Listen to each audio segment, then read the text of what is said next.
नमस्कार food life लाभ चैनेले आपनादेर सकलके स्वागत। आगामीकाल तो रविवार ताई भाबलाम एकटू अन्यरकम रेसिपि किछु बानाई। आज जेटा बानाচ্ছি सेटा प्रथम खेयेछिलाम दार्जिलिंगेर डेकोभार्स रेस्टुरेंटे। अनेकेई जानेन खूब फेमास टिबेटियान रेस्टुरेंट और खूब भालो खाबार दाबार पाওয়া যায়। सेखानेই प्रथम खाई ड्रैगन चिकेन बाउ उइथ चीज। खूब टेस्टी एकटी खाबार, खूब रेसिपि और सत्यि बोलते खूब पसंद हयेछिलो। तो सेटाई भाबलाम आज पाहाड़ नाई बा जेते पारलाम, बाड़ीते बसेई बानिये देखी कतटा करते पारी। प्रथमे दोबार ठीक मतो ना पारलेও एबारटा बेश सक्सेसफुल हयेछि, ताई भाबलाम आपनादेर संगे शेयार करेई फेली किभाबे बानाচ্ছি। प्रथमेই देखुन एक कपेर एकटू बेशी मतो गरम दूध दिएছি, तार मধ্যে 2 চামচ চিনি और 1.5 চামচ मतो ইস্ট দিয়ে সেটাকে আমি একটুখানি রেখে দিলাম। আর এদিকে ড্রাগন চিকেনের জন্য চিকেনটাকে ম্যারিনেট করে নেব।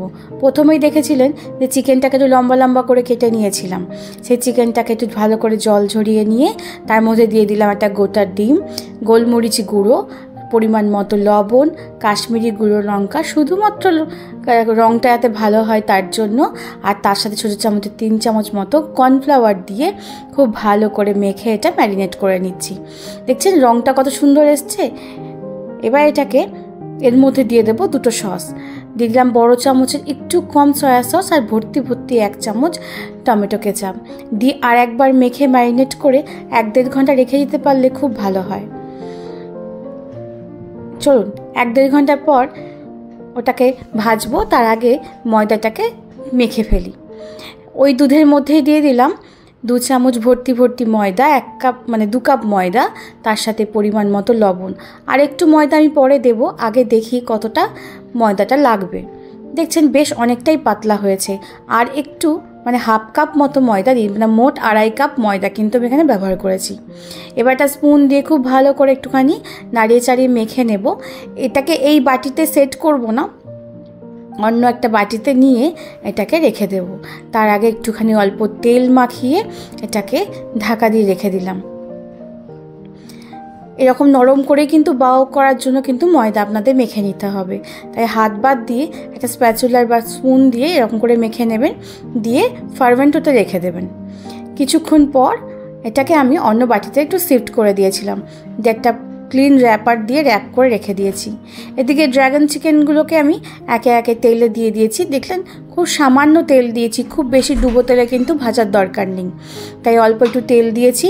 তেলটা ভালো করে গরম হয়ে গেলে একে একে ম্যারিনেট করে রাখা ড্রাগন চিকেনগুলো, পিসগুলো, চিকেনের টুকরোগুলো দিয়ে ভালো করে একটু ভেজে নেব।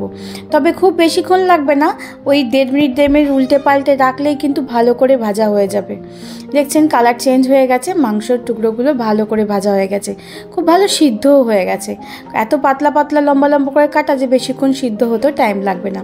এবার তেল থেকে ছেঁকে চিকেনের টুকরোগুলোকে রেখে দিলাম। রেখে দিয়ে বাকি চিকেনগুলো একইভাবে তেলের মধ্যে দিয়ে আগে উল্টে পাল্টে একটু ভেজে নেব। সত্যি বলতে জানেন দার্জিলিং গেলে এই খাবারটা আমি একদমই মিস করি না। এত স্বাদ এই ড্রাগন চিকেন। আপনারা যদি কোনো সময় যান তাহলে একবার ডেকোভার্স এই রেসিপিটা একটু খেয়ে দেখবেন, সত্যি খুব স্বাদ হয়। ওনাদেরকে যখন আমি জিজ্ঞাসা করেছিলাম যে আপনাদের স্পেশাল ডিশ কী, তখন ওরা বলেছেন মোমোর সাথে সাথে আপনারা এটা একবার ট্রাই করতে পারেন। সত্যি আমার খুব পছন্দ হয়েছিল। দেখি কতটা কি পারা যায়। তবে হ্যাঁ, যেটা আমি আজ দেখাচ্ছি সেটা কিন্তু সত্যি অনেকটাই ওনাদের মতনই হয়েছে। তবে একেবারে ওনাদের মতো করতে না পারলেও শখ মেটানোর জন্য কিন্তু যথেষ্ট। এবার দেখুন 1/2 টিস্পুন মতো তেল কিন্তু ফ্রাইং প্যানের মধ্যে ছিল। তার মধ্যে দিয়ে দিলাম ভর্তি 1 চামচ রসুনের কুচি। রসুনের কুচিটা একটু নাড়াচাড়া করে ভাজা করে নিয়ে তার মধ্যে দিয়ে দিলাম বড় সাইজের একটা পেঁয়াজকে স্লাইস করে কেটে রেখেছিলাম সেটা, আর তার সাথে 1/2 ক্যাপসিকামের টুকরো। আপনাদের কাছে যদি ক্যাপসিকাম বিভিন্ন কালারের থাকে তাহলে দিতে পারেন, দেখতে বেশ ভালো লাগে। একটু সতে করে নিয়ে ওর মধ্যে দিয়ে দিলাম 2 চামচ মতো সয়া সস আর 3 চামচ ভর্তি টমেটো কেচাপ দিয়ে একটুখানি ভালো করে কষিয়ে নিয়ে যখন সসের গন্ধটা চলে যাবে তখন ওর মধ্যে দিয়ে দিলাম সবজি। যেহেতু চিকেনের মধ্যে তো লবণ আছেই, তাই সবজিতে যতটুকু লবণ প্রয়োজন সেই লবণটুকু, আর তার সাথে একটু চিনি দিয়ে দিয়েছি যাতে মিষ্টি মিষ্টি হয়। ড্রাগন চিকেন না খেতে একটু মিষ্টি মিষ্টি লাগে। আপনাদের কাছে যদি সাদা তিল থাকে তাহলে একটু ছিটিয়ে দিতে পারেন, খেতে কিন্তু বেশ ভালোই লাগে। সব শেষে দিয়ে দিলাম চিলি ফ্লেক্স। চিলি ফ্লেক্সটা দিয়ে পরিমাণ মতো ঝালটা আপনারা দিয়ে নেবেন। আমি যতটা ঝাল খাবো সেভাবেই দিয়ে দিয়েছি। একটু 2-5 মিনিট নাড়াচাড়া করে ভাজা ভাজা করে নামিয়ে নেব। ওদিকে চলুন, ময়দাটা প্রায় 1 ঘন্টা হয়ে গেল। দেখছেন প্রায় 1 ঘন্টার বেশিই হয়ে গেছে, কারণ আমি 1 ঘন্টা পরই আর ড্রাগন চিকেনগুলো কিন্তু ভাজার সময় পাইনি।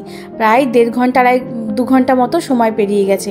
দেখছেন কতটা ফুলে উঠেছে, খুব ভালোভাবে কিন্তু ময়দাটা আমার সেট হয়ে গেছে। এবার এটাকে অল্প একটু ময়দা, শুকনো ময়দা ছিটিয়ে ভালো করে একটুখানি আর একবার মেখে নেব আলগা হাতে, যাতে ভেতরে যে এয়ারগুলো জমে রয়েছে সেগুলো যেন ভালো করে বেরিয়ে যায়। দেখছেন তেল মাখিয়ে বাটিতে রেখেছিলাম বলে খুব সহজেই কিন্তু ময়দার ডোটা উঠে চলে এলো। আপনারা অবশ্যই যখন রাখবেন এটাকে সেট করতে একটু সাদা তেল ব্রাশ করে তারপরে ময়দাটাকে রাখবেন, তাহলে বাটি থেকে ময়দা তুলতে কিন্তু খুব সুবিধা হবে। এবার এটাকে একটা বেলেন চাকির মধ্যে নিয়ে, মানে চাকির মধ্যে নিয়ে প্রথমে আগে আমি এটাকে লেচি কেটে নেব। খুব বেশি বড় করব না, ছোটো ছোটো করেই লেচি কেটে নেব। দেখছেন ঠিক এরকম সাইজ করব, রুটির থেকেও ছোটো সাইজ, লুচির থেকে একটু বড়। সব লেচিগুলো করে নিয়ে আগে গোল করে তারপর আবার দেখুন ফিরে আসছি। খেয়াল রাখবেন লেচিগুলো যেন সমানভাবেই হয়। সব লেচি হয়ে গেছে, 2.5 কাপ ময়দা অনেকগুলো লেচি হয়েছে। এবার হালকা করে অল্প একটুখানি ময়দা দিয়ে লেচিগুলোকে আমি একটু বেলে নেব। একটু ডিম্বাকৃতি আকারে বেলবো।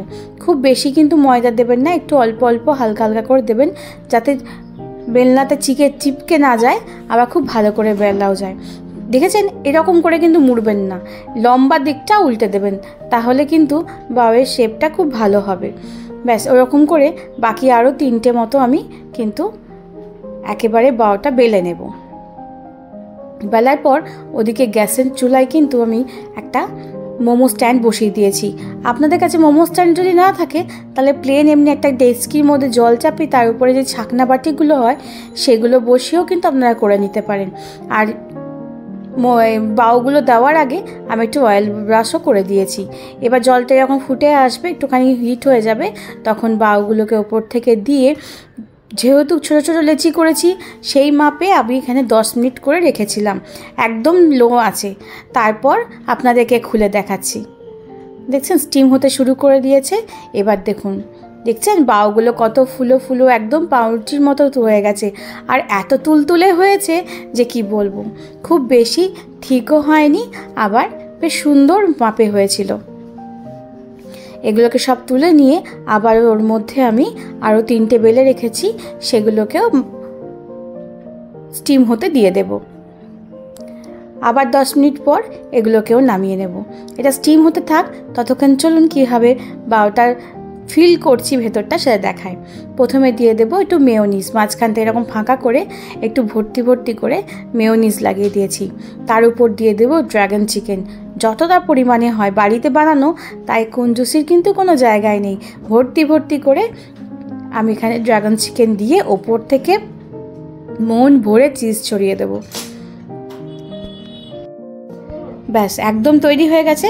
তবে এবারে একটুখানি মাইক্রো ওভেন বা ওভেন যেখানেই হোক একটুখানি ঘুরিয়ে নিলেই হবে, যাতে চিজটা খুব ভালো করে মেল্ট হয়ে যায়। আর চিজটা মেল্ট হওয়ার জন্যই কিন্তু মাইক্রো ওভেনে দেওয়া। ওই 2 মিনিট মতো ঘুরিয়ে নিয়েছিলাম, তাহলেই কিন্তু একদম খুব ভালো করে তৈরি হয়ে যাবে। বাকিগুলো একইভাবে তৈরি করে নিলাম। খুব কিন্তু কঠিন নয়, কিন্তু স্বাদ কিন্তু অসাধারণ। আপনারা একবার বাড়িতে ট্রাই করতেই পারেন, বাচ্চা থেকে বড় সবারই খুব পছন্দ হবে। আমার মেয়ের তো খুব পছন্দ হয়েছে। যতটা পরিমাণে চিজ দিলে ভালো হয় ততটাই আপনারা কিন্তু বেশি বেশি করে দিয়ে দেবেন। ব্যাস এটাকে চেপে বন্ধ করে দিয়ে আমি এটা মাইক্রো ওভেনে 2 মিনিট ঘুরিয়ে নিয়ে আবার আপনাদের কাছে ঘুরে আসছি। দেখুন চিজ কিন্তু খুব ভালো করে মেল্ট হয়ে গেছে। আমার ড্রাগন চিকেন বাউ উইথ চিজ একদম তৈরি। একটা আপনাদেরকে কেটে দেখায়। এই বাউটা এত ভালো হয়েছিল, আর দেখতে দেখেছেন কত লোভনীয় লাগছিল, আর তার সাথে গন্ধও উঠছিল খুব সুন্দর। আর বাউটা এত তুলতুলে হয়েছিল যে কি বলবো। সত্যি বলতে একদিন জানেন আমার এক দিদি আমাকে একটা বাউ বান খাইয়েছিল, তখনই হঠাৎ মনে পড়লো তাই তো আমি তো এই রেসিপিটা একবার ট্রাই করতে পারি, কারণ এটা তো আমি খেয়েছিলাম, খুব ভালো লেগেছিল আর স্বাদও কিন্তু অসাধারণ হয়েছিল। ভিডিওটা ভালো লাগলে একটা লাইক করে দেবেন। নতুন বন্ধু যারা দেখছেন তারা সাবস্ক্রাইব করতে কিন্তু একদম ভুলবেন না। সবাই খুব ভালো থাকবেন, সুস্থ থাকবেন আর সকলকে ভালো রাখবেন।